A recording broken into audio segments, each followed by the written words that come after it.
Hi, this is Ricky Spencer. As part of our Sociology of Media Voices series, we have the pleasure of interviewing an interesting person. You might recognize this person from somewhere of your past. Maybe you've seen him on television, maybe you've seen him in a play. I'm not sure, but we're going to soon find out. Let's welcome Simon Payne. His pronouns are he and him, and I'm going to let you hear Simon Payne's story because he has a beautiful voice. So it's over to you. Thank you so much, Simon Payne, for joining us today. And tell us a little bit about Simon Payne. Who are you? Well, thank you for inviting me, first of all. It's so lovely to be here. Look, I'm 70 years of age, so I've seen so many changes in my lifetime in going from when my sexuality was illegal to us now having adoption and marriage and things like that. So it seems to me that my life in some ways reflects the more general social things that have been happening. I don't know where to start. I suppose my passions have always been theatre, art, performing, literature, and clothes. And I never actually, as a child, even understood the binary nature of clothes. I didn't see why clothes had to belong to a specific gender. So one of my earliest memories is when I was growing up in England, my parents used to run a place called St. Pierre, which had courses for youth leaders. And of course, those days they were all male.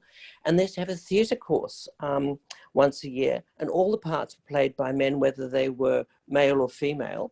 And my mother's idea of babysitting, because we were quite small, was to take 3 high chairs, put them in the rehearsal room, and sit us there to watch the rehearsals. So you'd watch all the people that you knew being gender fluid to some extent in their performance. And I think that was in some ways one of the big influences on me. I've never understood why genders have to be so specific. I identify very clearly as a gay man. I'm quite happy being a gay man, but I don't understand why that should preclude me from wearing anything I want to. And I suppose to jump all through different parts of my life, when I went to university in the early 70s, and as soon as I finished uni, I went over to live in England because my sexuality was illegal here. And I relished the early 70s with their period of gay liberation, and actually became one of a collective of people that ran a bookshop in East London. It was called Bethnal Rouge. I was in Bethnal Green. And we were known locally as the Bethnal Rouge Acid Queens. That's fabulous. So we were just who we wanted to be, and we had a gay bookshop which sold gay material, but also stuff on sexual health and all sorts of things like that. So that was a very non-binary period for me. I don't know where I'm going with this conversation, so you jump in and ask me something. Darling, I'm just really fascinated. Now, what year, can I ask you roughly? Was 1972, 73, I was in London. Wow. So it was sort of really quite formative years. We used to go to Sombrero Club and things like that. And a really good friend of mine was the face of Bieber, because she looked like the young Marlene Dietrich. And the young Marlene Dietrich doesn't look like the older Marlene Dietrich. Her hair was much softer. She was a lot heavier. But Chrissy looked so much like her that she was the face of Bieber. And we used to go to all the GLF dances together and things like that. It was fabulous. Lovely times. And then I came back to Australia and I had to be serious again and had to get a job. So I went teaching. And for a short while, I had a children's theatre company in South Australia. Didn't like teaching much. I didn't like teaching in formal structures because it was one of the first places I'd actually come across prejudice against me and certainly homophobic attitudes towards me. And it came as a bit of a shock because growing up, I never found it. I grew up early in England, but then when we came to Australia, we ended up living in Alice Springs, which was really a redneck place in those days. But I was never bullied. And I used to wag time at school to make a new outfit on the sewing machine for my mother or tape on my brother's jeans and things. And I was never discriminated against at school, never bullied. And in grade 6, I was even made a sports captain, even though I only bowled underarm. I have no idea why. I was absolutely helpless. But for some reason, I was popular and accepted, even though I was so clearly different. Anyway, I'm all over the place. So ask me what you'd like. I love this. So that's interesting because when we hear our stories of some of our lived lives, especially for some of us in the queer and gay lesbian spaces, we did have a necessarily good relationship within our school spaces where we were bullied. But it's wonderful to hear that your early formative years, you had a good experience and you were accepted. Do you think that has somehow influenced the way you are today, Simon, in the future? Look, I think it has. It took me by shock when people started bullying me in the workplace and things like that, because it hadn't happened up to then. And I always knew I was different. I was quite clearly different than many of the other people at school and things. But I can honestly say, even in tough times in Alice Springs, and it was a tough school in those days, I was never bullied. I was actually, I thought I lost you for a moment. I was 1 year in front of Pat Turner, who you might know now. Yes. Same school as me. And I'll tell you a little secret about Pat Turner.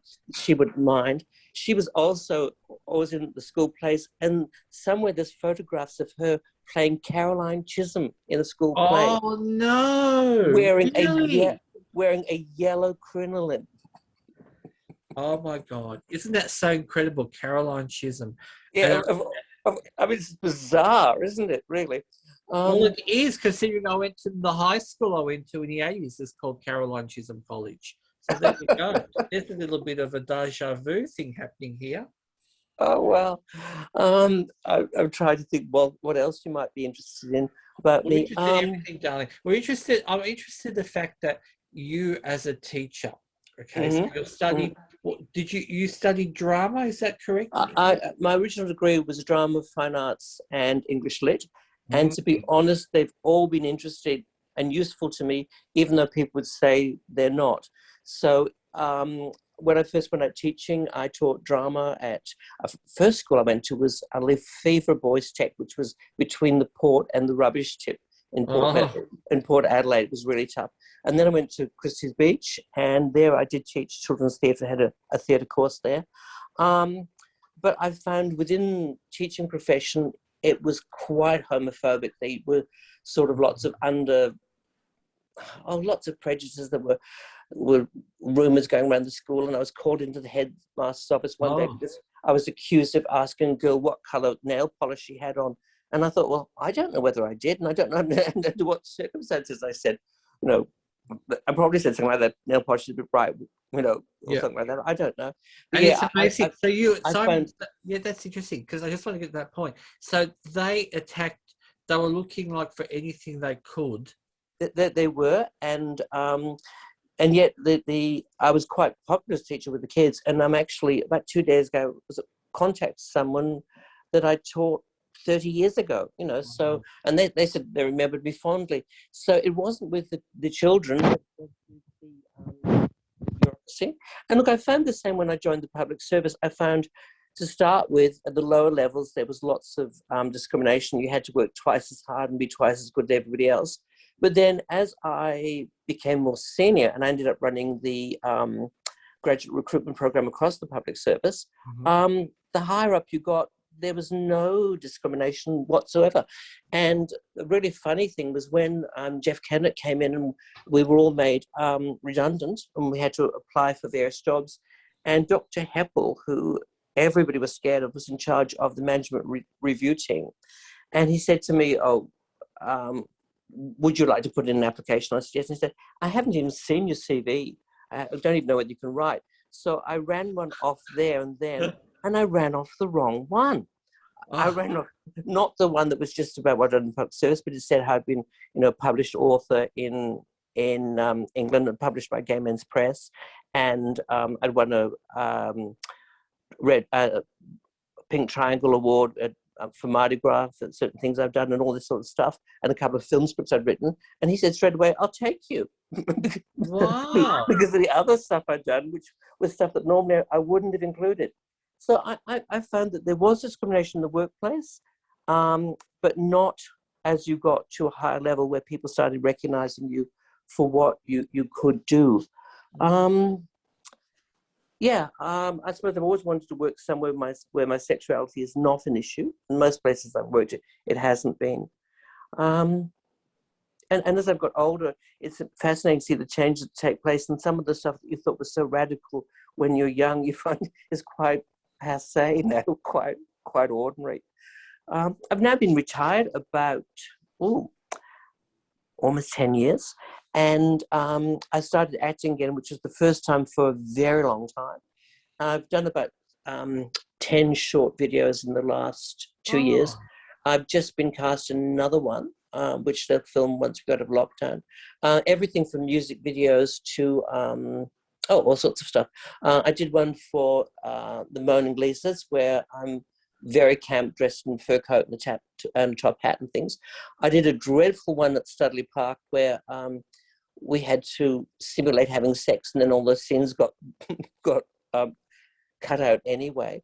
So yeah, I'm really enjoying at the moment going back to the things I love, and I've found that my initial degree, even though I've had to go back several other times to get qualifications, fine arts, drama, and English lit have probably been the main things in my life. We have quite a large art collection. I started buying art when I first went to the public service, and I was sort of on very low money, and had this fabulous relationship with George Mora, where I would, he'd say, you can have this on lay-by, which meant I took it home and gave him money as and when I could. And so I bought some Charles Blackmans and some Joy Hesters and things like that. And actually we donated 2 Joy Hesters to the local gallery that were on display then at Heidi earlier this year. So I suppose I believe in philanthropy, but I also think art, clothes, theatre, they've dominated my life. That's wonderful. And I think it showcases too, Simon, the importance for, I guess, new generations coming through to really, to still consider these areas like theatre, drama, fine arts, as a career for the self as well, because I know the government has now pushed a lot of these spaces into a higher, fees as students struggle. But I see the value in it, and I think what you've shown us too, that value that it becomes part of things you do outside of work, as you said, creating, writing books, your performance, that really is enriching your life and enriching others. And I guess that's something I'd like, for you to say or to leave us with. Some of the work that you've done, what footprint, if I can say that, or legacy would you'd like people to remember Simon by? I think I'd like them to remember me as always being broad-minded, but always pushing things forward. Several reviewers of my work have always described me as a transgressor and somebody who challenges. In fact, Robert Dessay, in his book of compilation of gay and lesbian writings, puts me with Patrick White and Stephen Spears as the 3 people who transgress the lines of what's normally acceptable. So in some ways, I suppose I'm a middle-class subversive. I think I'm... many times I've been radical in lifestyle without even meaning to. And I think what I'd like to leave behind is the fact that younger people can now walk down the street holding hands if they're in a same-sex relationship. And I think that's fabulous. I actually get quite excited and really happy when I see the fruit of many years of people's hard work in terms of gaining rights actually being applied and being part of people's lives. I think that's fabulous. So I suppose I'd just like to be seen as one of the elders who's become superfluous because time's moved on. I think that's a fabulous achievement. And look, some of my work was used in gay studies at Swinburne and things like that, but times change so quickly that so much of the stuff that happened even in the 80s, 90s, it's not relevant now. And that's a good thing. It's actually really great that we've moved on. Simon Payne, you have been an absolute pleasure, and you are a national treasure in my eyes, and I'm sure in our audience's eyes. Thank you so much for your time, and we look forward to speaking with you again, especially taking a journey into some of your written work, and let's all explore that, because I feel that your work still is enriched and has a place today. Thank Okay, you. thank you so much. It's been lovely talking to you. Thank you.